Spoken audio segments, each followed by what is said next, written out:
بہت زیادہ بیان کیا گیا. میں نے بھی یہاں بیٹھ کے بہت کچھ سنایا، کیسے قافلہ گیا، کیسے اس پہ مصیبتیں مشکلات آئیں. لیکن یہ ہے کہ آج اب ہم اس اسپیکٹ سے یہ 2 دن دیکھیں گے کہ طاقت ہوندیاں زور نہیں لایا. کیا ان سے زیادہ قوت کسی کے پاس ہوگی؟ کیا ان کے پاس ان کی قوت جہاں جو کہ منبع ہے قوتوں کا، شانہ رسول صلی اللہ علیہ وسلم کے سوار ہیں. نبی اکرم صلی اللہ علیہ وسلم نے اپنی زبان مبارک ان کے دہن مبارک میں ڈال کے محبتیں کی ہیں، کندھوں پہ اٹھایا ہے. میں کسی کو اپنا بچہ کندھوں پہ اٹھائے دیکھوں تو میں کہتی ہوں یہ حضرت امام حسن حسین والی وہ سنت پوری ہو رہی ہے کہ کندھوں پہ اٹھا کے اور دونوں اس کی ٹانگیں آگے لٹکائی ہوئی ہیں گردن پہ بچہ بٹھا کے. تو یہ یعنی بلندیوں پہ نبی کریم صلی اللہ علیہ وسلم نے نماز کے سجدے لمبے کیے ہیں، اس سے زیادہ بلندیاں کیا ہوں گی. اور ممبر سے اتر کے بھاگ کے ان کو پکڑا ہے کہ ان کا جو چولا سا تھا وہ پاؤں میں اٹک رہا تھا. تو مسجد نبوی میں آئے ہیں شیخین، تو نبی کریم صلی اللہ علیہ وسلم ممبر سے، اور ساتھ ہی وہ آیت پڑھی کہ تمہارا مال المال والبنون زینت الحیات الدنیا، کہ دنیا کے یہ بیٹے اور مال جو ہیں آپ کو، یعنی میں نے ممبر چھوڑ دیا اور میں ان کی طرف بھاگا ہوں. تو ان سے زیادہ رتبہ کس کا ہوگا؟ تو اس لحاظ سے ہم کبھی بھی نہیں سوچیں گے کہ خدا نخواستہ کوئی مظلوم نہیں کہیں گے قطعی طور پہ، کیونکہ یہ اسلام کو زندہ کرنے کے لیے قیامت تک، اسلام کا نام روشن کرنے کے لیے، یزید کا نام بھولا بلایا جا چکا. اگر ایسے موقعوں پہ 9-10 محرم کو لیا بھی جاتا ہے تو تان تشیح کے لیے ہی لیا جاتا ہے، اچھے لفظوں سے یاد نہیں کیا جاتا. مائیں گلی گلی آپ دیکھیں حسین ملیں گے، لیکن کوئی یزید نہیں ملے گا، کوئی ابن زیاد نہیں ملے گا. اللہ پاک نے اس نام کو روشن اور منور کرنا تھا، ان سے یہ کام لیا. اور ہر بچے کو مائیں نام یہ دیتی ہیں الحمدللہ رب العالمین. اور ویسے بھی جو دلوں کو فتح کرے وہی فاتح ہے، زمینوں کو فتح کرنے والے تو مر گئے مٹ گئے. آج آپ دیکھیں کتنے بادشاہوں کے مقبرے ہیں ویران پڑے ہوئے ہیں. ہمایوں کے مقبرے پہ، جہانگیر کے مقبرے میں ہم لاہور پہ جاتے تو فوٹو کھچا کے آ جاتے تھے. کبھی فاتحہ پڑھنے کی توفیق نہیں ہوتی ہے، وہاں پہ کپلز پھر رہے ہیں، ہنی مون والے گئے ہوئے ہیں، فوٹو کھچا رہے ہیں. لیکن جتنے اللہ والے اللہ کے لیے گئے ہیں یا دنیا کو اللہ اللہ سکھاتے گئے ہیں، وہ جہاں بھی سوئے ہوئے ہیں وہاں پہ کوئی بہت بڑی بڑی بلڈنگز بننا ضروری نہیں ہے، کوئی گنبد ہونے ضروری نہیں ہے. ہر کوئی انہیں کوئی ہدیہ ہی پیش کر رہا ہوتا ہے. کوئی قرآن پڑھ رہا ہے، کوئی نوافل پڑھ رہا ہے، کوئی ذکر کر رہا ہے، کوئی فاتحہ پڑھ رہا ہے، کوئی تسبیح کر رہا ہے. وہاں جاتے ہوئے ہر کوئی سر کو ڈھانپ رہا ہے، بھائی فلاں مزار کے قریب سے گزر رہے ہیں. لیکن ایسی جگہوں پہ یعنی جو دنیا کے بادشاہ تھے، ان کی بادشاہت مرنے کے بعد جس چیز کے لیے انہوں نے زندگی میں کوشش کی، قبروں پہ بھی وہی کچھ دنیا داریاں، فوٹوگرافی نظر آ رہی ہے، ویڈیوگرافر ہی نظر آ رہے ہیں. لیکن جنہوں نے دین کے لیے کام کیا، مرنے کے بعد بھی ان کی قبریں باہر بھی روشن ہیں اور انشاءاللہ اندر بھی روشن ہوں گے. اور یہ حضرت امام حسین اللہ کی رحمت سے دلوں کو فتح کر کے گئے ہیں. یہ دلوں کا فتح کرنا ہی ہے کہ آج ہم بیٹھے ان کے لیے بات کر رہے ہیں، ان کے لیے نوافل پڑھے گئے ہیں، ذکر کیا گیا ہے، ہدیہ کیا گیا ہے اہل بیت کو. سبحان اللہ. اور ایک واقعہ تاریخ میں لکھا ہے اور مجھے وہ بڑا پسند آیا، میرے شیخ بھی سنایا کرتے ہیں کہ اس ثانیہ کو گزرے 42 دن گزرے تھے. ثانیہ کربلا کے 42 ڈیز کے بعد جو قافلہ تھا وہ حضرت بی بی زینب، حضرت زین العابدین یہ واپس آ گئے مدینہ میں. لیکن حضرت زین العابدین جب مدینہ میں آئے ہیں رضی اللہ تعالیٰ عنہ، تو وہ اپنے بابا جان کی قبر پہ سلام تو کرنے گئے ہیں روضہ اقدس پہ، لیکن پھر انہوں نے کہا میں مدینہ کے اندر نہیں رہوں گا. آج بھی جو ان کا گھر کی وہ زیارت کے لیے لوگ جاتے ہیں وہ مدینہ سے بہت باہر ہے، بہت باہر ہے، کیونکہ وہاں پہ اموی حکمران، ظاہر ہے اموی گورنر، ان سب کے راج تھے. تو وہ کہتے تھے میں ایسے کسی چکر میں نہیں پڑنا چاہتا نا، تو مدینہ سے باہر ان کا بسیرا تھا. تو اس ثانیہ کے 42 دن کے بعد بدوؤں کا ایک قافلہ آیا، عربی دیہاتیوں کا. تو وہ شعر پڑھ رہے تھے. عربوں کا یہ رواج ہے کہ وہ خوش ہوتے ہیں تو بھی شعر پڑھتے ہیں، روتے ہیں تو بھی شعر پڑھتے ہیں، خوشی اور غمی میں اظہار، کیونکہ وہ اتنے فصیح زبان ہیں، اتنی ان کے پاس لغت ہے، اتنی وکیبلری ہے، اتنی ذہانت ہے. اللہ پاک نے ان کو اتنا علم دیا ہے، اتنی وسعت یعنی الفاظ دی ہے کہ وہ بڑی اچھی طرح سے ردیف قافیے میں اپنی بات بیان کرتے ہیں جو دلوں پہ اثر کرتی ہے. تو بدوؤں کا ایک قافلہ آیا 42 دن کے بعد لکھا ہوا ہے، اور اس نے اشعار پڑھنے کا شروع کیے. اور وہ شعر کچھ اس طرح تھے کہ حضرت امام حسین کو 10 محرم کا جو دن رضی اللہ تعالیٰ عنہ کو ملا ہے، جو ان کو مارنے والے ہیں، جو ان کو شہید کرنے والے ہیں، اس پوری نسل کو، ان میں سے کسی کی موت کبھی 10 محرم کو نہیں ہوگی۔ اور پھر تاریخ اس بات پہ گواہ ہے کہ پورے اموی دور میں سے کوئی بھی ان کا حکمران، اس نسل کا کوئی بھی شخص، اس کو 10 محرم یا محرم کی موت نصیب نہیں ہوئی نا۔ تو وہ قافلہ جو شعر پڑھ رہا تھا، اس میں یہ تھا کہ جو نواسہ رسول کو دن ملا ہے صلی اللہ علیہ وسلم کو، وہ دن ازلوں سے ہی اہم ہے، کوئی آج ہم تو ہوا نہیں۔ قیام کائنات سے لے کر اس دن کی 10 محرم الحرام کی فضیلت ہے، یعنی جیسے بعض دنوں کو دنوں پہ فضیلت ہوتی ہے، یوم السعید جمعہ ہے، بعض مہینوں کو مہینوں پہ فضیلت ہوتی ہے، آپ رمضان کو دیکھ لیں، بعض گھڑیوں کو گھڑیوں پہ فضیلت ہوتی ہے، ہم کہتے ہیں رات کی پچھلی پہر، عصر سے مغرب، سورج طلوع ہونے سے پہلے وہ دعاؤں کی قبولیت، یعنی بعض گھڑیاں معتبر ہیں، بعض مہینے معتبر ہیں، بعض دن معتبر ہیں، بعض راتوں کی عظمت ہے۔ بالکل اسی طرح 10 محرم کی ازلوں سے عظمت ہے، ہر نبی کو اس میں فیض ملا ہے، ہر فرد اور بشر نے جھولیاں بھری ہیں، اور الحمدللہ رب العالمین ہم کوشش کریں گے کہ اس پورے مہینے میں، صرف 10 محرم تک نہیں ہے، اس پورے مہینے کی فضیلت ہے، اس پورے مہینے کے روزوں کی فضیلت ہے، اس پورے مہینے میں اگر نیکیوں پہ اجر عظیم ہے تو برائیوں پہ پکڑ بھی بہت زیادہ ہے۔ لہٰذا ہم کوشش کریں گے کہ ہم نیکیاں بھی کمائیں لیکن گناہوں سے بہت پرہیز کریں، زبان کے گناہوں سے ہم بچیں انشاءاللہ۔ اب تو اللہ پاک نے بڑا مسئلہ ہی حل کر دیا کہ سوشیبلٹی ختم ہو گئی، وہ جو مل کے بیٹھ کے باتیں ہوتی تھی، لیکن کیا کریں، واٹس ایپ مرد آباد کہ اس کے ذریعے، اور وہ جو فری کے فون کالز ہیں، اللہ کریم اس سے کوشش کریں کہ اس مہینے میں ہم انشاءاللہ بچیں، اور پورے ہی مہینے میں ہم کوشش کریں کہ کم از کم منڈے تھرسڈے کا ہم روزہ ضرور رکھیں۔ اور نبی کریم صلی اللہ علیہ وسلم خود بھی روزہ رکھتے تھے اور اپنے صحابہ کو تاکید فرماتے تھے، بلکہ یہاں تک ایک روایت موجود ہے کہ آپ صلی اللہ علیہ وسلم جب مدینہ پہنچے تو آپ، وہ محرم تھا، یعنی محرم میں، آپ ربیع الاول میں چلے ہیں تو محرم میں جب پہلا محرم آیا، جب آپ یعنی پہنچے ہیں نا مدینہ میں، تو پہلا جو مہینہ آیا ربیع الاول میں پہنچے تو محرم شروع ہوا ہے، تو آپ نے فوراً سے صبح پیغام بھجوایا کہ اگر کسی نے صبح سے کچھ کھایا پیا نہیں تو وہ روزے سے رہے۔ کہتے ہیں کہ جب یہ پیغام انصار کی گلیوں میں پہنچا تو خواتین نے اپنے بچوں کو کہا کہ آپ بھی نہیں کھاؤ پیو۔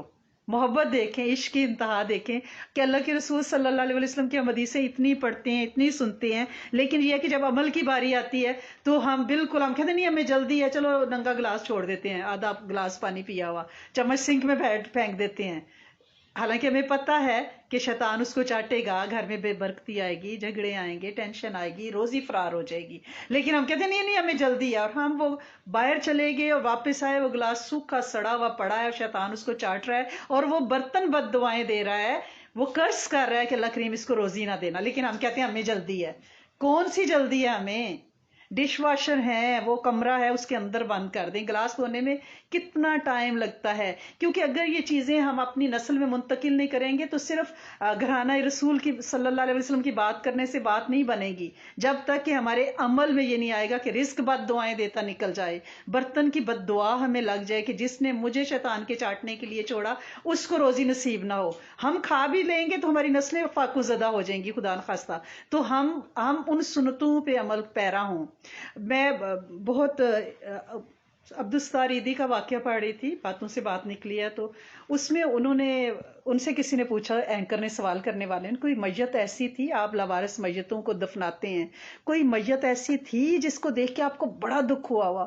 انہوں نے فرمایا مختصر کہ مجھے دکھ تو ہر میت کو ہی دیکھ کے ہوتا ہے، کوئی سڑکوں پہ پڑی ملتی ہے، کوئی ٹکڑوں میں ملتی ہے، کسی کا کوئی پیس نہیں ملتا تو کوئی ملتا ہے، لیکن ایک میت کو دیکھ کے مجھے بڑا دکھ ہوا، اور وہ میت ایک نفیس انسان کی تھی، پیاری شیپ، سلوٹ ایک کپڑے پہ نہیں تھی، جسم صاف معطر مطہر، جیسے انتہائی کوئی نفیس کھاتا پیتا شائستہ انسان ہو۔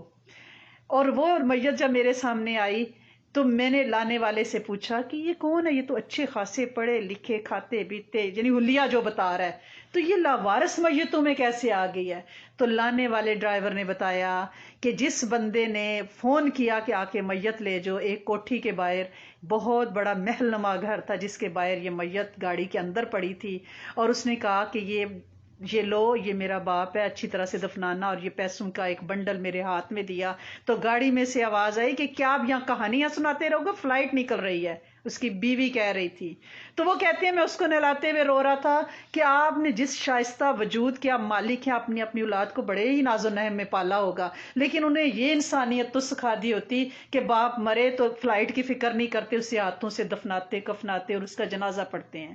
اگر ہم اپنے بچوں میں یہ چیزیں منتقل نہیں کریں گے، انہیں اچھے اسکولوں میں پڑھائیں گے، ان کے اچھے ناز و نحم کا خیال رکھیں گے، ان کی ہر خواہش پہ مر مٹیں گے، لیکن انہیں جینے اور مرنے کے سلیقے نہیں سکھائیں گے، تو پھر ان میں یہ بات آئے گی. ایسے ہی ہماری لاشیں لاوارسوں کی طرح ہوں گی، وہ بڑی شائستہ لاشیں، حلیے ہمارے بڑے صحیح ہوں گے. کہتے ہیں عبدالستاریدی اللہ پاک ان کی قبر کو روشن کرے، وہ فرماتے ہیں کہ میں پھر بڑا رویا، میں نے اس کو خود غسل دیا، اور میں غسل دے رہا تھا اور میں باتیں کر رہا تھا کہ کاش تو نے بچوں کو یہ سلیقہ سکھا دیا، کیونکہ ہم نے دین نہیں سکھایا. میرے سمیت ہماری پریورٹی دنیا تھی، ہمارا بچہ ڈاکٹر بن جائے، انجینئر بن جائے. شروع سے ان کو ایک ہم نے گول دیا اور بچوں نے وہ پا لیا. اس میں ان کا کوئی قصور نہیں ہے، ہمارا قصور ہے. ہماری پریورٹی وہ تھی. اگر ہم انہیں دین بتاتے تو وہ یقیناً متقین کی امامت پہ فائز ہوتے. ہم سے جو غلطیاں ہوئی ہیں دعا کریں ہماری نسلوں سے نہ ہوں. ہماری نسلوں کو اللہ پاک انشاءاللہ مدینہ یونیورسٹی سے انشاءاللہ گریجویٹ ہوں، اور انشاءاللہ دنیا کو فقہ سکھائیں، انشاءاللہ دین سکھائیں، اور انشاءاللہ کلمہ گھر گھر پہنچنے کا وہ ذریعہ ہوں. اور اس کے ذریعے کے طور پہ ہمیں قبولیت ان اللہ کروانی ہے. یہ کوئی قبولیت کرا کے چلا جاتا ہے بڑا، تو نسلیں اس کو کیش آؤٹ کراتی ہیں. آج ہمیں اپنی نسل کے لیے قبولیت کروانی ہے انشاءاللہ، کیونکہ یہ 2 دن اتنے محترم ہیں، دعاؤں کی قبولیت کے لیے اتنے محترم ہیں. اور انشاءاللہ ان دنوں میں ہم کیا کریں گے، ہم اپنے گھر والوں پہ بھی خرچ کریں گے، ان کو اچھا کھلائیں گے پلائیں گے. گروسریاں کر کے رکھ لیں میرے بہنوئی، اللہ پاک ان کی زندگی میں بہت برکت ڈالے. تو وہ ٹینوں کے ٹین اور بوریوں کی بوریاں، میں کہتی یہ کیا کر رہے ہیں، کہتے ہیں میں 10 مہروں میں ایسے ہی کرتا ہوں، پورا سال روزی کی فراوانی ہوتی ہے. تو میں رزق خوب گھر میں بھی لائیں، لوگوں کو بھی دیں، ٹھیک ہے نا. ضروری نہیں کہ یہاں تو کسی کو ضرورت نہیں، بیک ہوم میں اپنے کوئی بندوبست کریں، پانی کے بندوبست کریں، کوئی کچھ بھی کریں، کنویں کلوائیں، نلکے لگوائیں، جو بھی کریں انشاءاللہ جو آپ کے جاننے والے ہیں. صبح مجھے میری بہت پیاری اسٹوڈنٹ کا میسج آیا کہ کوئی بہت ہی انہوں نے مجبوری کی داستان کسی کی سنائی. تو میں نے کہا بیٹا یہ آپ انہیں جانتی ہیں کیا، یہ آپ کے بیک ہوم میں ہیں، یہاں پہ ہیں؟ تو انہوں نے کہا فیس بک سے پتہ چلا ہے. تو میں نے کہا بیٹے میں ایسا کوئی بندہ ریکمینڈ نہیں کرتی، کیونکہ جب بھی ہم نے ایسا رینڈم فیس بک سے، یا اب ایک پروفیشن بن چکا ہے، اللہ کرے کہ ہم صحیح ہوں اس بات پہ، لیکن میں نے جو ایکسپیرینس کیا ہے کہ وہ جس بیوہ یا جس یتیم یا جس نابینا یا جس آپریشن زدہ کی فوٹو لگا کے مانگ رہے ہوتے ہیں، جن نے اپنا اکاؤنٹ نمبر دیا ہوتا ہے وہ پیسے لے کے سائڈ پہ ہو جاتے ہیں، اور اس بیچاری کو خبر بھی نہیں ہوتی کہ میرے نام سے رقم بٹوری جا رہی ہے. ایون یہ پاکستان کا جو آئی ڈی کارڈ بنتا ہے کیا نادرا کا، اس ویب سائٹ پہ میرے نیفیو نے مجھے بتایا کہ اس نے پاکستان جانا تھا میری بھانجی نے، تو وہ سارے ان کے نا نائکوب وغیرہ اپلائی کر رہا، ٹھیک ہے. اب نادرا لکھا، ویب سائٹ کھولی اور اس نے سارا کچھ کیا. اس کے فرینڈ نے کہا میں نے بھی بنوانے ہیں، اور پڑھے لکھے لوگ ہیں، کینیڈا اٹامک انرجی میں ہیں. اس کے دوست نے اپلائی کیا تو کہتا ہے 2 ہفتے ہو گئے کوئی میسج نہیں آیا ان کا نا. میں نے ساری انفارمیشن ڈال دی، کیش جمع کروا دیا ویب سائٹ پہ جا کے. تو اس نے کہا وہ تو ساتھ ساتھ بتاتے ہیں کہ یہ پروسیس میں ہے، اس وقت یہاں ہے، ڈسپیچ ہو گیا ہے، انکوائری ہو رہی ہے، یہ ہے آن دا وے ہے میل میں. تو یہ کیا بات ہے 2 ویک ہو گئے، کس ویب سائٹ پہ؟ تو اس نے گوگلز پہ جا کے لکھا نادرا، آگے وہ ایک ویب سائٹ کھلی ہے، سارا کچھ ویسا ہی ہے جیسے اوریجنل ویب سائٹ ہے. اور وہ اس طرح سے کیش لے کے وہ کہہ رہے ہیں مجھے بینک سے یہاں سے میسج بھی آیا کہ یہ آپ کے اکاؤنٹ سے اتنے پیسے ڈرا کرا رہے ہیں، تو یہ یعنی اکاؤنٹ جو ہے یہ فالس ہے، الرٹ کرنے کے لیے. کہتا ہے میں نے کہا یہ میں ہی دے رہا ہوں، کیش کرنے دو. تو اس لیے میں نے ان سے کہا کہ آپ، یہ تو ہم مسلمان ہیں، ہم سبیلیں تو لگا لیتے ہیں، دیگے تو پکا لیتے ہیں، حلیمے تو پکا لیتے ہیں، بیٹھ کے نوحے تو کر لیتے ہیں، واقعہ کربلا تو بیان کر لیتے ہیں، لیکن ہم میں اتنی رواداری نہیں آئی کہ ہم کسی اس طرح کے بندے کی تصویریں شیئر کر کے اور اپنے بینک اکاؤنٹ بھر رہے ہیں، یا ملک کو بدنام کر رہے ہیں کہ یعنی نیشنل ویب سائٹ کے ساتھ ایک فیک ویب سائٹ بنا کے، اور وہاں پہ ہم $80-90 پر ہیڈ جو ہے وہ ہم لے رہے ہیں، پیسے لے رہے ہیں. تو لہٰذا میں نے ان سے کہا کہ آپ اپنے جاننے والوں کو، اپنے رشتہ داروں کو پہلے دیکھو، اپنا صدقہ خیرات، آپ نے اپنا پانی کا بندوبست کروانا ہے، کنویں کھدانے ہیں، نلکے کھدوانے، جو کرنا ہے صدقہ جاریہ کے کام، اپنے زکوٰۃ صدقہ، اپنے محلے، اپنے اسٹریٹ، اپنے رشتہ داروں یا وہ لوگ کلوز جن پہ آپ اعتبار کرتی ہیں. ٹھیک ہے نا، جیسے ہمیں ہمارے استاد اگر کہتے ہیں وہ کوئی کام کروا رہے تو ہم آنکھیں بند کر کے، ہم قربانی کے لیے جو انڈیا میں پیسے بھیجتے ہیں، مجھ سے لوگ کوشچن کرتے ہیں، میں کہتی ہوں نو کوشچن ایٹ آل، مجھے تو فکر ہی نہیں، میری استاد ہیں جنہوں نے مجھے ریکمینڈ کیا ہے اور میں تو ان کے بھروسے پہ دے رہی ہوں. اس طرح کے جانے پہچانے لوگ ہیں، ریلائبل ہیں. میں یہ نہیں کہہ رہی کہ آپ دوسروں پہ اعتبار نہ کریں، لیکن دنیا بے اعتباری ہو چکی ہے. ہم نام تو مسلمان، نام کے آگے ہم حسن رکھ لیں یا حسین رکھ لیں یا محمد لگا لیں، لیکن کرتوت محمدی اگر اہل بیت والے نہیں ہوں گے تو پھر مسئلہ ہوگا. اور اہل بیت کے بچوں کو لوریاں بھی قرآن کی دی گئی ہیں، سوتے جاگتے انہوں نے قرآن سنا ہے اور اپنے نانا جان کی حدیثوں اور سنتوں کو عمل کیا ہے. بستر پہ لیٹے ہیں تو 3 بار بستر جھاڑا ہے. ان کے چھوٹے چھوٹے بچے بھی جھاڑتے تھے کہ بھئی یہ جھاڑنا ہے 3 دفعہ. ہم سوتے ہیں، ہم کہتے ہیں ہمیں یاد ہی نہیں رہا ہم بستر بھی جھاڑنا ہے، حالانکہ یہ سنت ہے. بیٹھے بیٹھے نہیں کیا، میرے رات کو ہم لیٹے 3 دفعہ بستر پہ ہاتھ پھیر دیا کپڑے سے. نبی کریم صلی اللہ علیہ وسلم تو چادر سے، کپڑے سے اس کو جھاڑتے تھے نا. تو اگر چلو لیٹے لیٹے کبھی لیٹ جائیں تو ایسے یاد آئے تو فوراً سے ایسے ایسے نا کہ اللہ پاک جی اس سنت کا، کہ نیند آدھی موت ہے، کیا پتہ صبح جاگے نہ جاگے. آخری عمل تو ہمارا سنت ہو نا کہ ہم نے کوئی سنت پوری کی ہے.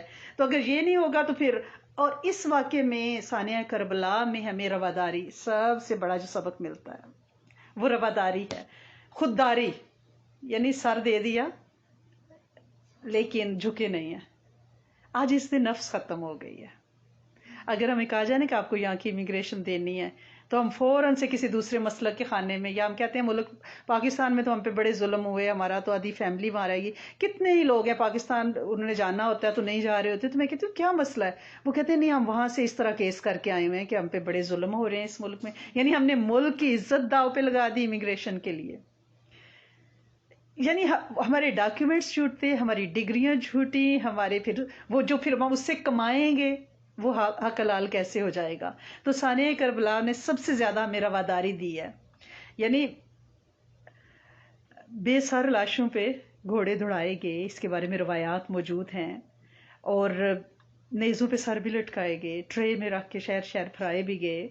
اور جب یزید کے سامنے یہ دربار میں پیش ہوئے ہیں، دکھی تو بہت تھا، لیکن اس نے پھر پوچھا کہ کیا کیفیت کیا تھی اس قافلے کی راستے میں، کہ نیزوں پہ سار ہیں، گھوڑوں پہ سوار ہیں. کیونکہ میڈیا تو نہیں تھا، لوگ تو نہیں جانتے تھے نا کہ کون سا بعض جگہوں پہ پتھر بھی مارے گئے. کہا گیا کہ یہ انہوں نے بغاوت کی ہے اموی حکومت کے خلاف، تو یہ باغیوں کے سارے ہیں. لوگوں نے پتھر مارے، تماشا بنا ہوا تھا، چھتوں پہ چڑھ کے دیکھ رہے تھے، کیونکہ کسی کو نہیں پتا تھا سوائے کربلا کے اس میدان پہ جہاں امام حسین رضی اللہ تعالیٰ عنہ نے تقریر کی کہ جن کا تم کلمہ پڑھتے ہو وہ میرے نانا ہیں، میں اس گود میں پلا ہوں.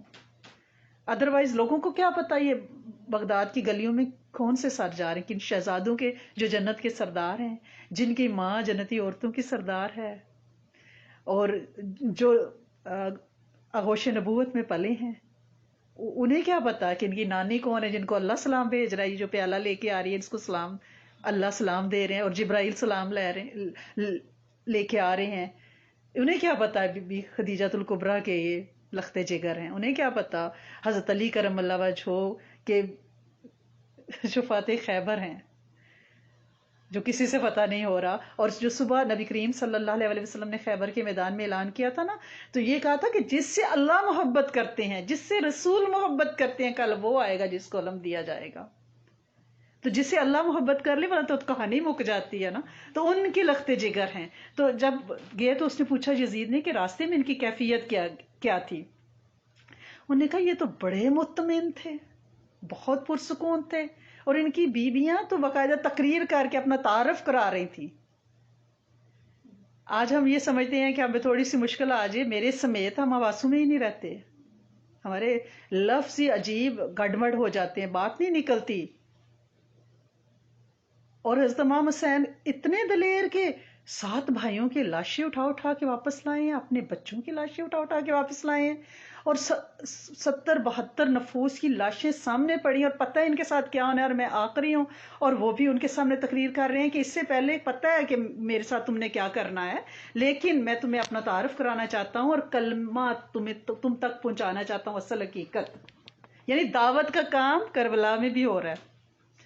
ہم کہتے ہیں ہمارے پاس ٹائم نہیں ہے دعوت کے کام کا نا. لوگ بھائی کیا کریں، وقت نہیں ہے نا، کیونکہ ہمیں تو معلوم میں جاننا ہوتا ہے، ہمیں تو واٹس ایپ پہ گپے مارنی ہوتی ہیں، ہمیں تو بریانیاں مسالے دار بنانی ہوتی ہیں، ہمیں تو کباب فریز کرنے ہوتے ہیں، ہمارے پاس اس لیے ٹائم نہیں ہے دعوت کے کام کا. کیا اس سے مشکل، اس سے زیادہ مصروفیت ہوگی جب پیچھے خیموں میں بچے بلبلا رہے ہیں پیاس اور بھوک سے، اور خواتین سامنے لاشیں رکھے بیٹھی ہیں اور خود لاشیں کندھوں پہ اٹھا اٹھا کے لائے ہیں، اور اس وقت بھی دعوت کا کام کر رہے ہیں، اللہ کا تعارف کرا رہے ہیں. اس لیے اس آنے سے ہمیں یہ سیکھنا ہے کہ ہمیں دعوت کے کام میں چلنا ہے، جو کچھ ہمیں پتہ ہے ہمیں دوسروں تک پہنچانا ہے. کوئی خیر کا کام، کوئی بھلائی کا کام، کیا پتا ہم ایک دفعہ کسی سے کہیں کہ رات کو سوتے وقت بستر کو جھاڑنا سنت ہے اور وہ پوری زندگی کرے اور وہ آگے اپنے بچوں کو بتا جائے، تو ہماری تو قبریں میں بتیاں جل گئی نا، چراغ جل گئے. یا کسی کو ہم کہہ دیں کہ بیٹا ننگا برتن نہیں رکھنا، جھوٹا برتن نہیں رکھنا، 1 منٹ لگتا ہے دھو دیں، ڈھانپ کے رکھ دیں، الٹا رکھ دیں، لانڈری میں اس میں ڈش واشر میں رکھ دیں، ٹاول دے دیں اوپر، پیپر ٹاول دے دیں، اہتمام سے سائڈ پہ رکھیں، ادب سے، کیونکہ وہ رزق ہم نے کھایا ہے نا، ہمارا جھوٹا برتن ہے، اور جس سے جس کی نسبت ہوتی ہے وہ اس کا تعلق ہو جاتا ہے. ہماری پلیٹ اگر بیچ میں ہڈیاں ٹیڑھی میڑھی ہوئی پڑی ہوں گی تو وہ ہماری انسلٹ ہے. جو بچا ہوا کھانا ڈھک دیتے ہیں، جی ڈھک کے رکھیں اور بعد میں اس کو کھا لیں. ٹھیک ہے، اس میں، اور جھوٹا کھانا اس میں شفا ہے، جھوٹے کھانے میں شفا ہے. امام باقر کے بارے میں سن رہی تھی کہ آپ جب سارے لوگ ایک پیالے میں، نبی کریم صلی اللہ علیہ وسلم بھی لکڑی کے پیالے میں سارے صحابہ ہاتھ ڈال کے کھاتے، اور ازما باقر کے بارے میں پڑھی، وہ کہتے تھے سب کھا رہے تھے ان کے ساتھ کھاتے، اور آخر میں پھر سب کا جھوٹا کھاتے کہ اس میں ان سب ہاتھوں کی شفا ہے، کیونکہ یہاں سے ریز انگلیوں کے پوروں سے نکل رہی ہیں جو اسے شفا بنا رہی ہیں. اگر حضرت امام زین العابدین سے بہت کوشش کی گئی دوبارہ بیعت کے لیے، اگر حضرت امام زین العابدین بیعت کر لیتے تو کربلا کی ساری محنت رائے گاں ہو جاتی، وہ جو ہوا تھا. اس لیے انہوں نے فرمایا کہ مجھے چھوڑ دو. اور زین ویسے بھی کہتے ہیں کہ سجاوٹ، عبادت کرنے والوں کی زینت.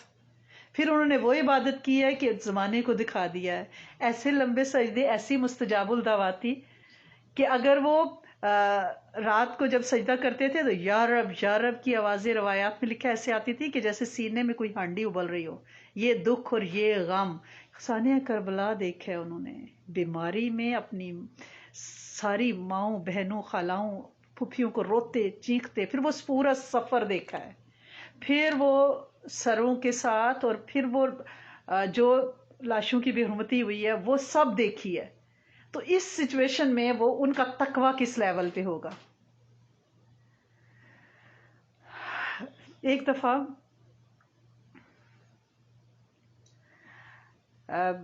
کہا یزید نے کہ بعض اوقات مجھے لگتا ہے کہ فاتح وہ ہیں اور مفتوح ہم ہیں، اور واقعی سر ہار کے فاتح بن گئے.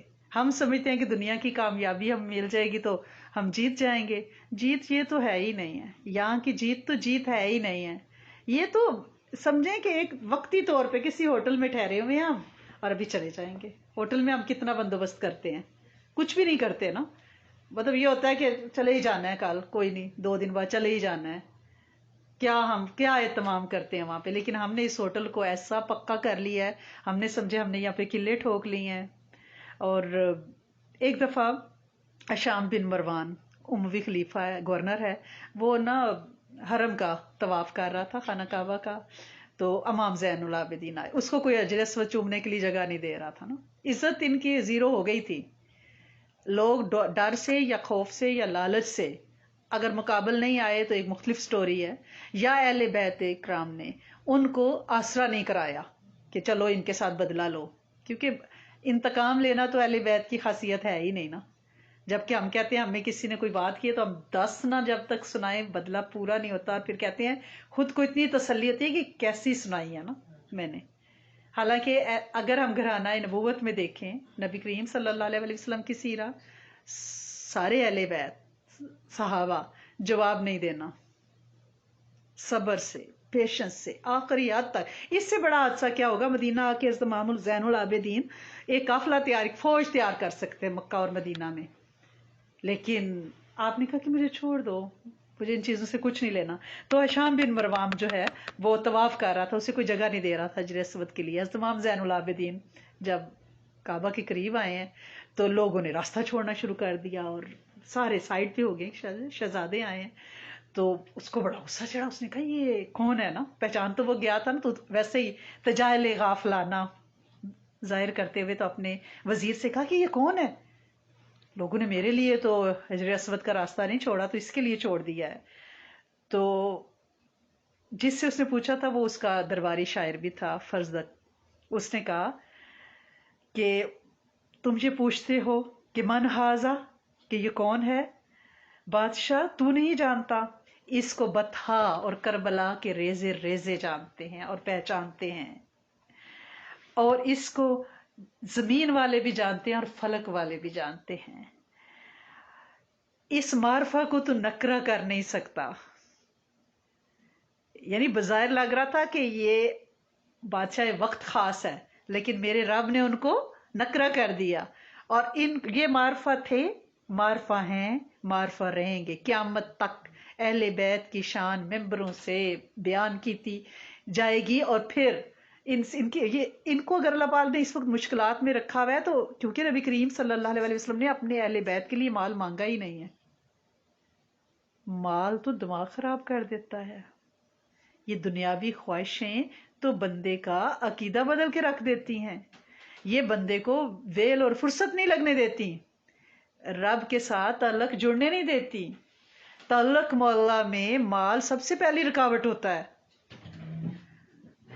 نبی کریم صلی اللہ علیہ وسلم نے اپنی آل کے لیے مال بڑا تھوڑا مانگا ہے، اور یہ اس لیے آپ کو ہمیشہ آزمائشوں میں، مشکلوں میں میجورٹی نظر آئے گی، میجورٹی. اور پھر ان پہ زکوٰۃ نہیں، صدقہ نہیں دے سکتے،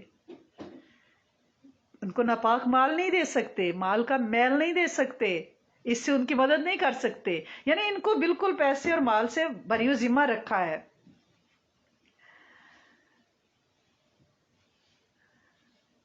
تو جب حضرت امام زین العابدین کو اس واقعہ کی اطلاع ملی کہ اس طرح جو شاعر ہے فزدق، اس نے یہ شعر میرے بارے میں، یعنی ادھر کھڑے کھڑے ہی اس نے حضرت امام زین العابدین کی شان میں اتنی بڑی غزل کہہ دی.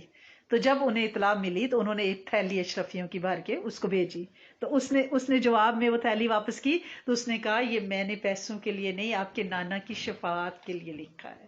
اس لیے جب آپ بھی بیٹھا کریں، جب آپ بھی اہل بیت کی کوئی بات کیا کریں، کوئی واقعہ سنایا کریں، تو اس میں شفاعت کی نیت کر لیا کریں کہ آج ہم ان کا یہ مناقب بیان کر رہے ہیں، اللہ کریم اس کے بدلے ہم سب کی بخشش فرما دے، ہماری نسلوں کی، امت کی بخشش فرما دے، اور ان کے لیے ہدایت کے انشاءاللہ راستے کھول دے. اور جو کربلا کا سانحہ ہے یہ عشق اور آتش کا معاملہ ہے، رب سے عشق، اور جس کے اندر یہ بھاں لگ جاتی ہے نا، یہ آگ لگ جاتی ہے نا رب کی، وہ پھر راتوں کو اس کو منجی نہیں چلتی، وہ پھر بستر پہ نہیں لیٹتا، نرم گرم بستر پہ اس کے پہلو نہیں جمتے. جس کو یہ لگ جاتی ہے نا، اس کو کاؤنٹر اور فریج بھرے ہوئے میوہ جات اور سبزیوں اور پھلوں کے اٹریکٹ نہیں کرتے، وہ روزے رکھتا ہے. اسے وہ نرم گرم بستر کوئی اٹریکشن نہیں ہوتی، وہ راتوں کو مسلح کی پیٹھ پہ کھڑا ہوتا ہے، دن کو روزے رکھتا ہے، زبان اس کی ذکر سے تر رہتی ہے، دنیا اس کی نظروں میں جچتی نہیں ہے. جس کو یہ عشق کی آگ لگ جاتی ہے.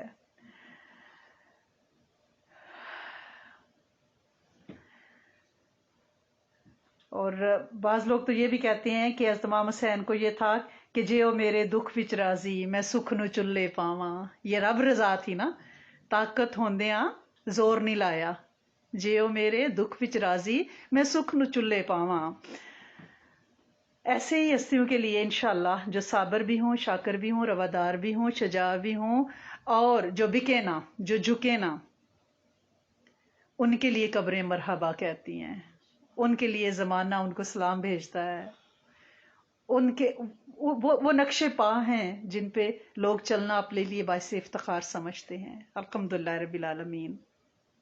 اور پھر واہ ویلا نہ کرنا، اس وقت نہ شکری کے کلمات نہ کہنا. ہم قافلہ اہل بیت میں یہ چیز دیکھتے ہیں، نہ واہ ویلا ہے اور ازا کا اضطراب نہیں ہے، بے چینی سے ہم بھاگتے ہیں. ہمیں کوئی بری خبر ملے تو ہمارا ہوتا ہے کہ ہمیں سمجھ نہیں آتی، ہمارے اعضاء جو ہے نا وہ بے چین ہو جاتے ہیں، اور جو معمول کی باتیں اس میں فرق نہ آنا. یہ صبر کی سب سے بڑی علامتیں ہیں.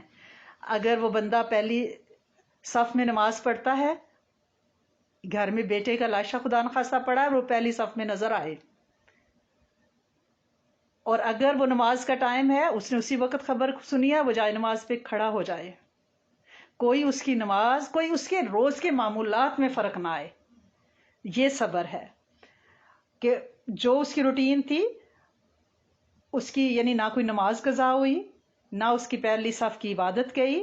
جو روٹین سے وہ صبح یا شام قرآن پڑھتا ہے، چاہے میت پڑھی ہے، وہ قرآن وقت پہ پڑھ رہا ہے.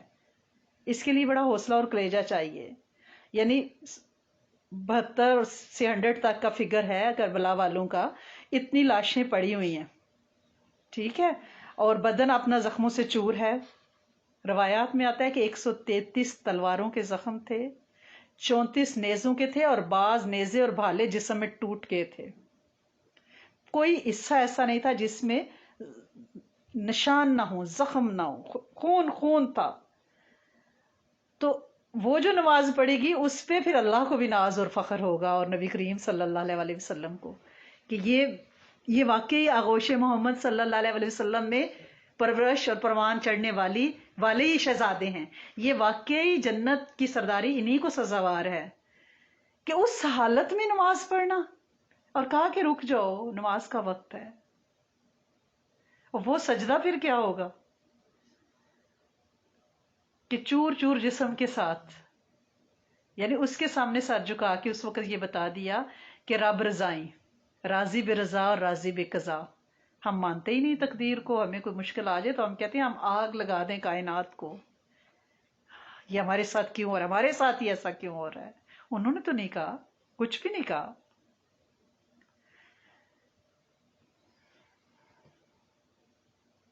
اور وہ سر کٹ کے بھی سر بلند ہی رہا ہے. نیزے پہ رہا ہے تو سر بلند ہے، ٹرے میں رہا ہے تو سر بلند ہے. یعنی کٹ گیا ہے لیکن پھر بھی انہوں نے اونچا ہی انہیں رکھنا پڑا ہے. نیزو بھالوں پہ رکھا ہے، اونچا ہی رکھا ہے، کیونکہ وہ جھکنے کے لیے بنا ہی نہیں تھا. اور ایک سجدہ بھی کیا تھا اور اسی میں سر قلم کیا. تو اسی پہ لوگ کہتے ہیں نا کہ قیامت تک حسین کو بھی سجدہ ثانی کی خواہش ہے. وہ نماز میں ہی گئے ہیں، قیامت تک اللہ کریم اسی طرح ان کو اجر دیتا رہا ہے کہ وہ نماز کے اندر جس حالت میں ہم جائیں گے اسی میں جو روزے سے گیا اس کو وہی اجر ملتا رہے گا، اور قیامت کے دن وہ حوض کوثر سے افطاری اس کی ہوگی. اسی طرح جو شخص حج کے دوران جاتا ہے وہ احرام میں ہی اٹھے گا. وہ نماز میں گئے ہیں، سجدہ ثانی کی خواہش تھی ابھی ان کے اندر. اور یزیدیوں کو یہ تھا کہ اگر یہ شیر کا سر سجدے سے اٹھ گیا تو پھر یہ ہمیں نہیں چھوڑے گا. انہیں کسی کی جرت نہیں تھی کہ جب وہ مقابل ہیں تو ان کے سر پہ ہاتھ اٹھائے. جب وہ سر سجدے میں گیا ہے، اب آنکھیں چار نہیں ہیں، اب وہ جلال سجدہ ریز ہے، تو اس وقت انہوں نے یہ جرت کی ہے. ہم جو ہیں باتیں اور ان کے مناقب تو بہت بیان کر لیتے ہیں. ایون علامہ اقبال نے بھی کہا ہے، اقبال بڑا ہرجائی ہے، من باتوں میں موہ لیتا ہے، گفتار کا غازی بن تو گیا، کردار کا غازی بن نہ سکا. باتیں تو ہمیں بہت آتی ہیں، واقعات پہ ہم بڑی ریسرچ کر لیتے ہیں، لیکن کاش یہ ساری چیزیں ہمارے کردار اور اخلاق میں آ جائیں.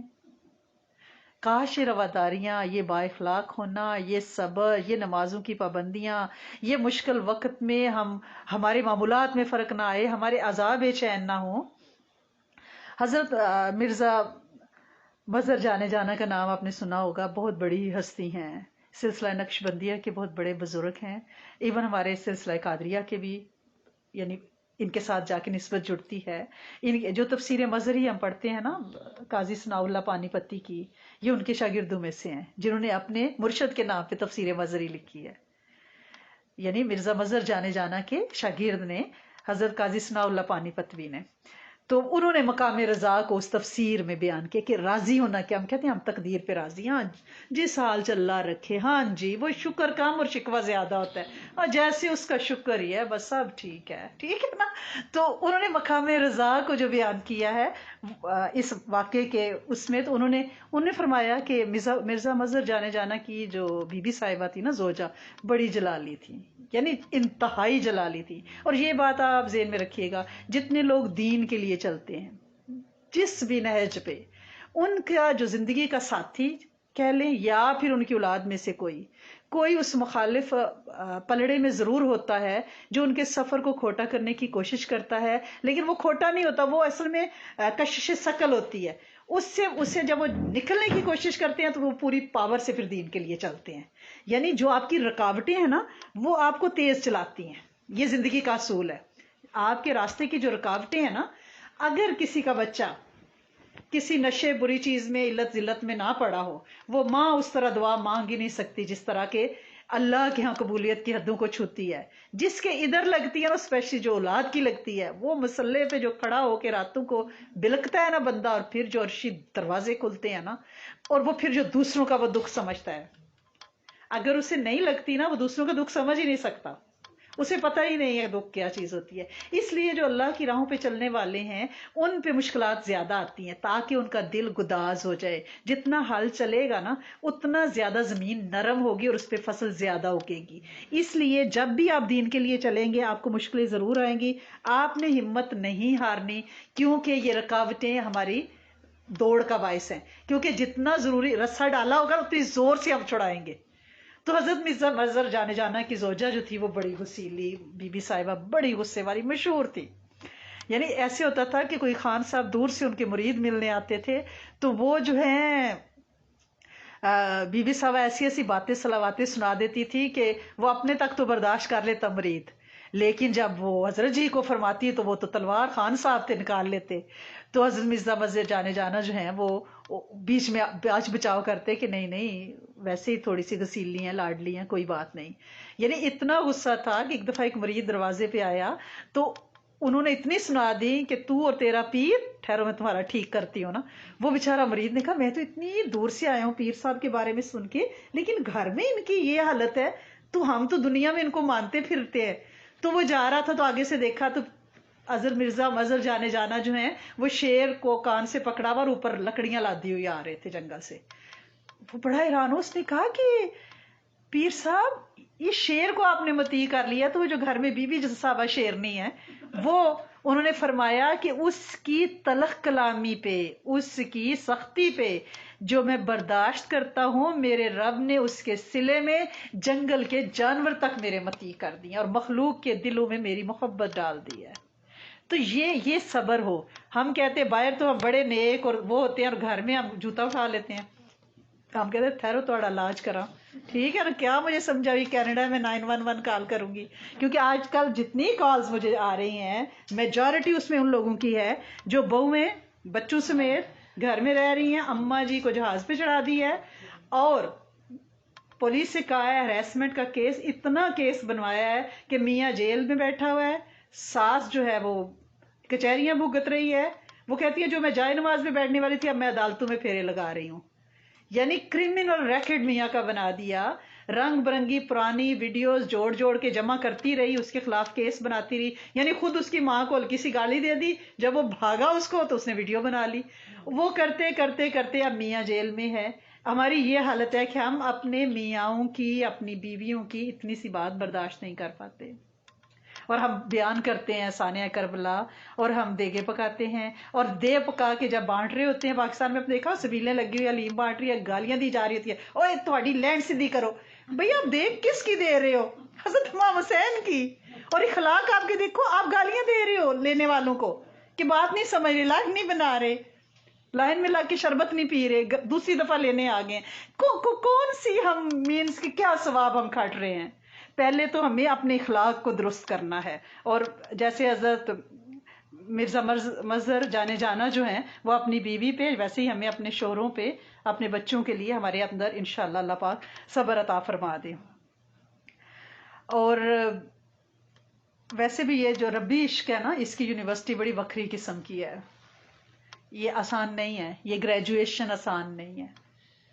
ہم کہتے ہیں ہم دنیا کی فلاں یونیورسٹی سے کوالیفائڈ ہیں، فلاں سے کوالیفائڈ ہیں، بڑا آسان ہے. دنیا کی یونیورسٹیاں سے فیض لینا یا کوالیفائڈ ہونا یا گریجویٹ ہونا، it's not a big deal. کوئی رکاوٹ ہی نہیں آئے گی، شیطان مقابل ہی نہیں آئے گا، راستہ چھوڑ دے گا. کہ جاؤ جاؤ ٹھیک ہے دنیا کے لیے بھاگو ٹھیک. لیکن جب یہ عشق الہی کی یونیورسٹی سے آپ گریجویٹ ہونا چاہیں گے، پھر آپ کے بچے بھی آپ کی رکاوٹ بنیں گے، آپ کے میاں بھی، آپ کے رشتہ دار بھی، آپ کو رنگ برنگی سننے کو ملیں گی، رنگ برنگی سننے کو ملیں گی.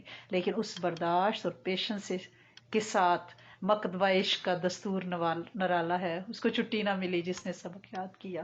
تو ہمیں اس عشق الہی کا سبق، کیونکہ عمر کی اب شام ہے نا، اب ہماری پانی نشیب کی طرف جاتا ہے تو تیزی سے بہتا ہے، سفر تمام ہو رہا ہے بہت تیز.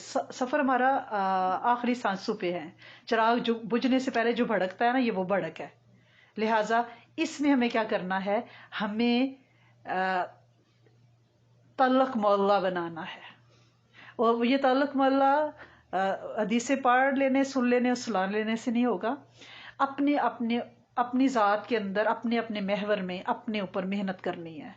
اور وہ محنت سب سے پہلے ہم خواتین کو اخلاق پہ کرنی ہے. اور اگر آپ کا ہاتھ کسی ایسے ہاتھ میں ہے، آپ کی دوستی کسی ایسے استاد کے پاس ہے، اور یہ میں آپ کو بتا دوں، یہ جس کا تھوڑا سا بھی اللہ کے ساتھ تعلق بن جاتا ہے نا، اور یہ دلوں کے بہت بڑے جاسوس ہوتے ہیں. یہ جو اللہ والے ہوتے ہیں نا، یہ دلوں کے بہت بڑی سپائنگ کر لیتے ہیں. وہ ہے نہیں کہ اللہ والوں کے نور بصیرت سے بچو، کہ یہ رب کے نور سے دیکھتے ہیں. ان کی نبض پہ ہاتھ ہوتی ہے، اندر کی نبض پہ. تو لہٰذا اگر کسی کے ساتھ آپ کا کوئی تعلق استادی شاگردی کا جڑا ہوا ہے تو اس کو آپ پکا رکھیں اور قابو رکھیں، کیونکہ یہ صحبتوں سے ہماری پہچان ہونی ہے. جو تعلق آپ کا بنا ہوا ہے، اس سے ہماری پہچان ہونی ہے. اور یہ جماعتوں پہ ربی ہاتھ ہوتا ہے. پیوستہ رہ شجر سے امید بہار رکھ. یہ تعلق جو ہے نا، یہ پہنچا دیں گے کسی پاس سے، ڈوبنے نہیں دیں گے انشاءاللہ. کیونکہ بندہ وہاں جائے گا تو پوچھے گا، میری وہ فلانی وہ کہاں ہے بھائی، ہم دنیا میں اکٹھے بیٹھا کرتے تھے، اللہ جی میرا اس کے بغیر دل نہیں لگ رہا. اور جنتی تو 70,000 لوگوں کی، یعنی بے شمار لوگوں کی سفارش کرے گا نا. اللہ پاک اس کو یہ حق دیں گے، یہ لاڈی کریں گے. ہم اپنے بچے سے کہتے ہیں ٹھیک ہے اپنے فرینڈ کے لیے بھی لے جاؤ، اسے بھی لے چلو، ٹھیک ہے ہائکنگ پہ جا رہے ہیں اس کو بھی لے لو، اچھا اس کے لیے بھی بائے کر لو. تو وہ جو جنتی دنیا تیاگ کے، دنیا کے مشغلوں میں باخدا رہے، سب سے ساتھ رہتے ہوئے سب سے جدا رہے، اس سچویشن میں جو رہا ہے، تو میرے رب کو کتنا پیار آئے گا کہ کہہ دیا سہیلیاں بلاؤ، وہ میرے پاس آپ اسلام والے کدھر ہیں بھائی، بلاؤ سارے موتی میرے، ٹھیک ہے نا. تو یہ جو ہے، یہ رابطے، یہ تعلق، ہم سب محتاج ہیں. یہ کام آئیں گی، یہ صحبتیں کام آئیں گی. آپ کا کیا خیال ہے، اتنے بڑے شہر میں کچھ لوگوں کو توفیق بخشی، ہم بیٹھے ہیں، یا اس وقت ہمارے ساتھ جو ہمارے بہن بھائی لائن پہ ہیں فون، اور اس پہ 37 ادھر ہے، تو ہم ہیں. تو یہ صحبت ہے، یہ صحبت ہے. لہٰذا اس میں اگر کہیں بھی آپ جڑے ہوئے ہیں تو اس سے آپ نے جڑ کے رکھنا ہے. اور انشاءاللہ اسی سلسلے کو ہم کل پھر شروع کریں گے، اور ثانیہ کربلا کو ایک ڈیفرنٹ اینگل سے انشاءاللہ عزیز ہم دیکھیں گے. اور ہم کوشش کریں گے کہ ہم پہ یہ چیزیں جو ہیں ہماری ذات پہ مرتب ہوں، اتریں انشاءاللہ. تو دعا کر لیتے ہیں، اللہ کریم ہم سب کو. اگر آپ وہاں آسانی سے بیٹھی ہوئی تو ٹھیک ہے، مجھے پتہ ہے سب کے گوٹوں گٹوں کے مسئلے ہوتے ہیں. اللہم انی اسألک و اتوجہ الیک بنبینا محمد صلی اللہ علیہ وآلہ وسلم نبی رحمتی یا محمد انی اتوجہ بک الی ربک ان تقضی حاجاتی یا ارحم الراحمین یا حلیم و یا کریم یا علی و یا عظیم. اللہم صلی علی محمد وعلی آل محمد. اے میرے کریم مالک، اے میرے سونے آقا، پوری کائنات کا نظام تیرے وحدہ الا شریک کے ہاتھ میں ہے. اللہ کریم، آج کے دن تیری بندیاں اس امید پہ کہ تیرے پیارے حبیب کے نواسا، جنت کے جوانوں کے سردار، جگر گوشہ بطول کی بات کر کے بیٹھے ہیں. اے میرے کریم مالک، ان محبتوں سے اپنا محبتوں کا رشتہ جوڑ کے بیٹھے ہیں. اللہ کریم کچھ بولے محض تیری توفیق سے، تو ان میں خیر، تاثیر اور برکت عطا فرما اور اخلاص عطا فرما. اور اللہ کریم ہمارے اخلاق سنور جائیں اس بیٹھنے کے صدقے. اور اللہ کریم جتنے ہاتھ اٹھے ہیں اللہ کریم، اور جو بعد میں اٹھیں اللہ کریم، ہر ہاتھ میں جو سوال ہے خیروں اور برکتوں کے ساتھ، اللہ کریم دائمیت کے ساتھ، اللہ کریم لازوال نعمتوں کے طور پہ ان کی جھولیوں میں ڈال دے. اللہ کریم ہم مائیں اپنے بچوں کے لیے ہمیشہ دعا میں اللہ کریم بہت رو کے گڑ گڑا کے مانگتی ہیں. اللہ کریم ہمیں فکریں ان کی ہدایت کی. اللہ کریم ہمیں انہیں فکریں ان کے نیک ساتھیوں کی. اللہ کریم ہمیں فکریں ان کی نیک اولادوں کی. اللہ کریم ہمیں فکریں ان کے حلیوں کی. اللہ کریم ان کی سوچوں کی. اللہ کریم ان کے ساتھیوں کی. اللہ سونے تو دلوں کے بھید جانتا ہے. ہر ماں کی ممتا کو تشفی اور تسکین عطا فرما دے. اور اللہ کریم ہمارے بچوں کے لیے ہدایت کے دروازے کھول دے. انہیں علتوں ذلتوں قلتوں سے بچا. اللہ کریم انہیں اپنی معرفت اور شناسائی سے روشناس کرا دے. اللہ کریم ان سے درگزر فرما، ان کی غلطیوں کو معاف فرما. اور اللہ کریم ہمارے کوئی گناہ ان کی جوانیوں کے آڑے نہ آ جائیں. اللہ کریم کوئی بد دعا، کوئی ان کی جوانیوں کا پیچھا نہ کرے. اللہ کریم ہدایت تیرے پاس خزانے. اللہ کریم انہیں صراط مستقیم پہ چلا اور ہمیں دکھا. اللہ کریم ہمیں اس وقت تک موت نہ دینا جب تک ہم اپنے بچوں کو متقین کی امامت پہ فائز نہ دیکھ لیں. اللہ کریم ہم اپنے دلوں، آنکھوں، کلیجے کو یہاں سے ٹھنڈا لے کے جانا چاہتے ہیں. اور تو خود فرماتا ہے کہ جو جنت الفردوس میں جنتی جائیں گے تو ان کی ہر خواہش پوری کرے گا. اللہ کریم ہمارا گمان ہے کہ ہم سب امت کے مسلمان اور جن جنت کی راہوں پہ چلنے کی کوشش کر رہے ہیں. اللہ کریم تو اس وقت تو دے گا، ہماری دنیا کو بھی جنت بنا دے، یہاں بھی جنت الفردوس کے سکھ سکون اور سکینیت عافیت برکت عطا فرما دے. اللہ کریم نعمتوں دے کے کبھی واپس نہ لینا. اللہ کریم بلا کی مشقتوں مجاہدوں سے بچانا. اللہ کریم ہمیں بری خبر بننے سے بچانا. اور اللہ کریم ہم تک بری خبر نہ پہنچے. اللہ کریم ہمارے پیاروں، ہمارے بہن بھائیوں کی خیر. اللہ کریم ہمارے ماں باپ کی زمین کے اوپر خیر، زمین کے نیچے خیریں. اللہ کریم جتنے لوگ اس دنیا سے پردہ کر چکے ہیں اور بالخصوص کربلا والے، اللہ کریم ان سب کی قبروں کو روشن، آباد، شاد، کشادہ، وسط والا، سر سبز رکھ. اللہ کریم ان کو مزید اپنا قرب دے، مزید ان کے درجات بلند فرما. اور اللہ کریم حسینی قافلے کے اخلاق، اعتبار، کردار ہماری نسلوں میں ہم میں منتقل ہوں. اور اللہ کریم آج کا بیٹھنا ہماری حلیے بدلے، ہماری سیرت بدلے، ہمارے اخلاق بدلے، ہمارا کردار بدلے. اللہ کریم ہر قدم اٹھانے سے پہلے ہم سوچیں کہ کیا یہ اہل بیت، صحابہ کرام، سیرت رسول صلی اللہ علیہ وسلم کے مطابق عمل ہے. اے میرے کریم مالک، اے میرے سونے آقا، جادو، نظر بد، حسد سے بچانا، نسلوں کو غیر کلمہ کو جوڑے بننے سے، غیر فطری زوج بننے سے بچانا. اللہ کریم نسلوں کو بے اولادیوں سے بچانا، بے ہدایتیوں سے بچانا. اللہ کریم ان کے قلوب کو اللہ کریم ہدایت کے بعد پلٹنا نہ. اے میرے کریم مالک، اے میرے سونے آقا، بڑے لوگ بیمار ہیں. اللہ کریم ہمارے بڑے پیارے ساتھی بہت تکلیفوں میں ہیں. اللہ کریم سب کی حفاظت فرما اس وبا سے، لا علاج بیماریوں سے. اللہ کریم کائنات کی حفاظت فرما، اس امتحان سے ہم عافیت سے گزر جائیں. اے میرے کریم مالک، اے میرے سونے آقا، پورے عالم اسلام کی رحمت اللہ کریم بالخصوص ہمارے افغانی بہن بھائیوں پہ رحم فرما. اللہ کریم ایران، عراق، اللہ کریم ٹرکی، اللہ کریم حجاز مقدس، بیت المقدس، ہمارے کشمیری بہن بھائی، ہمارے پیارے دیس پاکستان، انڈیا کے اقلیت مسلمان سب کے اللہ کریم حکمرانوں کو ہدایت دیں، عوام کو صحابہ جیسا بنائیں. اللہ کریم حکمرانوں کو حضرت عمر فاروق جیسا بنائیں. اللہ کریم فاروق کی صفات پوری کائنات میں آ جائیں. اے میرے کریم مالک، اے میرے سونے آقا، اپنی رحمتوں کے دروازے کھولیں، اپنے علم میں سے علم، اپنے حلم میں سے حلم عطا فرمائیں. اللہ کریم جتنے گھروں میں لڑائیاں، جھگڑے، طلاقیں ہیں، اللہ کریم بہترین بدل عطا فرمائیں. اللہ کریم عافیتوں کے معاملے فرمائیں. اللہ کریم اس چھت کے نیچے بیٹھے ہیں، اللہ کریم اس گھر کو خیریں، اس نسل کو خیریں. اللہ کریم اس نسل کو دین کے لیے قبول فرما، ان کے آباء کی قبروں کو روشن فرما. اللہ کریم ان کو بہترین سوچ، بہترین نسلیں، بہترین علم، بہترین حلم، بہترین معرفت عطا فرمائیں. اللہ کریم پوری امت پہ ہدایت کے در واہ کر دیں. اللہ کریم ہر ہاتھ کی ہر دعا ہتھیلیاں پلٹنے سے پہلے قبول فرمائیں۔ اللہ کریم بن مانگے وہ ساری خیریں عطا فرمائیں جو نبی کریم صلی اللہ علیہ وآلہ وسلم نے چاہیں، مانگی، طلب کی، خواہش کی، اور اللہ کریم ان سارے شرور سے بچائیں جن سے آپ صلی اللہ علیہ وآلہ وسلم نے پناہ چاہی۔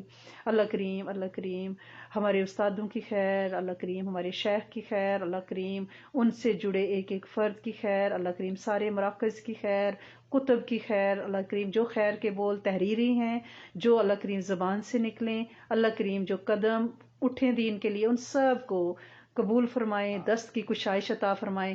جہاں جہاں ہمارا مال اللہ کریم صدقہ جاریہ کے لیے لگ رہا ہے، پہنچ رہا ہے، اللہ کریم وہاں وہاں وہ نور کا قطرہ بن کے اترے، اور جس جس تک وہ خیر پہنچے، جنوں انس تک، پرند چرند، انسانوں تک، کیڑوں مکوڑوں تک، اللہ کریم ان سب کی دعائیں ہمیں، ہماری نسل کو اور پوری امت کو عطا فرمائیں۔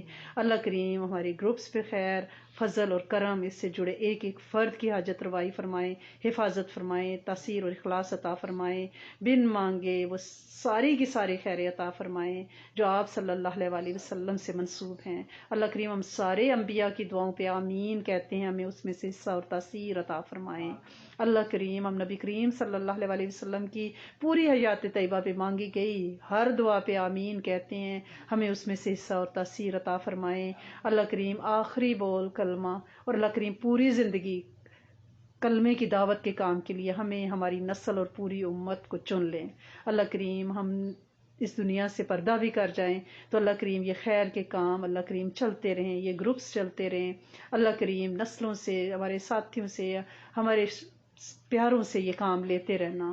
اللہ کریم عافیتوں کو کبھی نہ پلٹنا، بن مانگے طاہر طیب رزق اللہ کریم نسلوں کی جڑوں میں ڈال کے رکھنا۔ اللہ کریم بے پردگی سے بچانا، اللہ کریم ہماری نسلوں کے شرم بھرم کی حفاظت فرمانا، اللہ کریم ان کی نگاہوں شرم گاہوں کو بچانا۔ اے میرے کریم مالک، اے میرے سونے آقا، کسی قسم کے بری صحبتوں سے انہیں بچانا، نشوں سے بچانا۔ اللہ کریم اس آنکھ سے حفاظت فرمانا جو کبھی سوتی اور اونگتی نہیں ہے۔ اللہ کریم تجھ پہ توکل کیا ہے، تجھی سے دعا مانگی ہے، تو ہی حاجت روائی فرمانے والا ہے۔ اے میرے حلیم، اے کریم، اے علی یا عظیم، اللہ کریم ہماری دعا کو قبول فرما لیں، قبول فرما لیں، قبول فرما لیں، قبول فرما لیں، قبول فرما لیں۔ ربنا تقبل منا انک انت السمیع العلیم وتب علینا انک انت التواب الرحیم، نستغفرک ونتوب الیک، سبحان ربک رب العزۃ عما یصفون وسلام علی المرسلین والحمد للہ رب العالمین، آمین اللہم آمین۔ ارحمنا یا رب کریم، صلی اللہ علی حبیب محمد وآل بیتہ وعترتہ وازواجہ وذریاتہ واولادہ اجمعین، آمین اللہم آمین۔ استغفر اللہ العظیم، جزاکم اللہ خیرا کثیرا کثیرا کثیرا۔